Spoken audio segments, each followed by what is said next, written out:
ಇನ್ನು ಬೆಳಗ್ಗೆ 9 ಗಂಟೆಯಿಂದಲೂ ಕೂಡ ಮಹೇಶ್ ಶೆಟ್ಟಿ ತಿಮರೋಡಿ ಮನೆಯಲ್ಲಿ ಸ್ಪಾಟ್ ಮಹಜರನ್ನ ಅಧಿಕಾರಿಗಳು ಮಾಡ್ತಾ ಇದ್ದಾರೆ. ಚಿನ್ನಯ್ಯ ಅಲಿಯಾಸ್ ಚನ್ನನನ್ನ ಕರೆದೊಯ್ದಿರುವಂತಹ ಎಸ್ಐಟಿ ತಂಡ ಮಹೇಶ್ ಶೆಟ್ಟಿ ತಿಮರೋಡಿ ಮನೆಯಲ್ಲಿ ಇದು ಮಹಜರು ಪ್ರಕ್ರಿಯೆಯನ್ನ ಮಾಡ್ತಾ ಇರೋದು. ಇದೇ ಮನೆಯಲ್ಲಿ ಆಶ್ರಯ ಪಡೆದಿದ್ದ ಬುರುಡೆ ಮ್ಯಾನ್ ಚೆನ್ನ, ಹೀಗಾಗಿ ಆತನನ್ನ ಅಲ್ಲಿ ಕರ್ಕೊಂಡು ಹೋಗಿ ಮಹಜರು ಮಾಡ್ತಿದ್ದಾರೆ. ತಿಮರೋಡಿ ಮನೆಯ ಸಿಸಿಟಿವಿ ಡಿವಿಆರ್ ಕೂಡ ಈಗ ಎಸ್ಐಟಿ ಅಧಿಕಾರಿಗಳು ವಶಕ್ಕೆ ಪಡ್ಕೊಂಡಿದ್ದಾರೆ. ಮನೆಯವರನ್ನು ಕೂಡ ಚೆನ್ನನ ಬಗ್ಗೆ ವಿಚಾರಣೆ ಮಾಡ್ತಿದ್ದಾರೆ ಎಸ್ಐಟಿ ಅಧಿಕಾರಿಗಳು.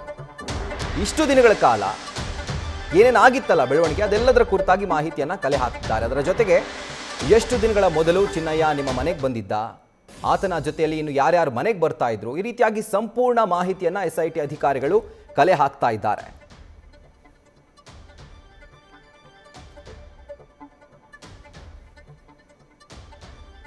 ಇದರ ಕುರಿತಾಗಿ ಡೀಟೇಲ್ಸ್ ಅನ್ನ ಕೊಡ್ತಾರೆ ನಮ್ಮ ಪ್ರತಿನಿಧಿ ಕಿರಣ್.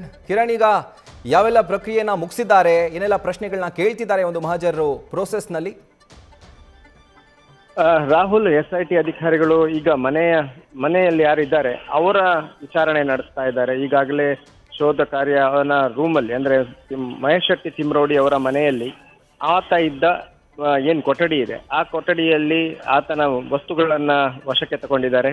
ಆತನ ಬಟ್ಟೆ ಬರೆಗಳಾಗ್ಬೋದು, ಆತನ ಬ್ಯಾಗ್ ಆಗ್ಬೋದು, ಆತ ಬಳಸುತ್ತಿದ್ದ ಎಲ್ಲ ವಸ್ತುಗಳನ್ನ ವಶಕ್ಕೆ ತಗೊಂಡಿದ್ದಾರೆ. ಮತ್ತೆ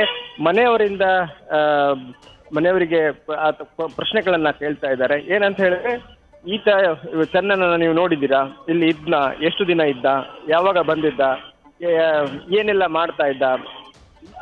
ಒಂದು ಅಲ್ಲಿ ಮಹೇಶ್ ಶೆಟ್ಟಿ ತಿಮರೋಡಿ ಅಂತೂ ಇಲ್ಲ, ಯಾಕಂದ್ರೆ ಅವರು ಎಸ್ಐಟಿ ಅಧಿಕಾರಿಗಳು ಬರುವ ಮೊದಲೇ ಮನೆಯಿಂದ ಹೋಗಿದ್ದಾರೆ.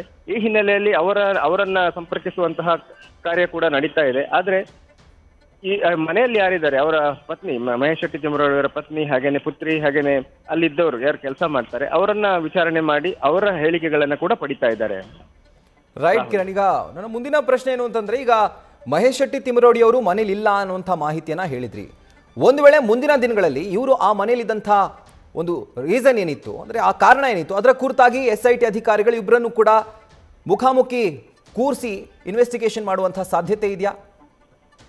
ಖಂಡಿತ ರಾಹುಲ್, ಯಾಕಂದ್ರೆ ಅವರು ಓಪನ್ ಆಗಿ ಒಂದು ಪ್ರೆಸ್ ಮೀಟ್ ಅಲ್ಲಿ ಕೂಡ ಹೇಳಿದ್ರು, ನಾವು ಈ ದೂರುದಾರ ಯಾರಿದ್ದಾನೆ ಅವನ ಹಿಂದೆ ಇಲ್ಲ, ಅವನ ಒಟ್ಟಿಗೆ ಇರುವಂತದ್ದು ಅನ್ನೋದು ಒಂದು. ಇನ್ನೊಂದು, ಆತ ಅವರ ಮನೆಯಲ್ಲೇ ಇದ್ದ ಅಂತ ಹೇಳೋದಕ್ಕೆ, ಆತ ಅಲ್ಲಿ ಒಂದು ರೂಮಲ್ಲಿ ಕೊಠಡಿಯಲ್ಲಿ ಅವನ ವಸ್ತುಗಳು ಇರುವಂತದ್ದು, ಅದನ್ನು ಕೂಡ ವಶಕ್ಕೆ ತಗೊಂಡಿದ್ದಾರೆ. ಮತ್ತೆ ಆತ ಯಾವಾಗ ಬಂದಿದ್ದ, ಏನು ಸಂಬಂಧ, ನಿಮ್ಗೆ ಆತ ಯಾಕೆ ನಿಮ್ಮನ್ನು ಕಾಂಟ್ಯಾಕ್ಟ್ ಆಗದ, ಬಂದ, ನೀವು ಯಾಕೆ ಆತನಿಗೆ ಆಶ್ರಯ ಕೊಟ್ಟಿದ್ದೀರಿ, ಏನಿತ್ತು, ಅದರ ಉದ್ದೇಶ ಏನಿತ್ತು, ಪ್ರತಿಯೊಂದು ಪ್ರಶ್ನೆಗಳಿಗೂ ಉತ್ತರ ಈ ಮಹೇಶ್ ಶೆಟ್ಟಿ ತಿಮರೋಡಿಯಿಂದ ಪಡೆಯುವಂತ ಸಾಧ್ಯತೆಗಳಿದ್ದಾವೆ.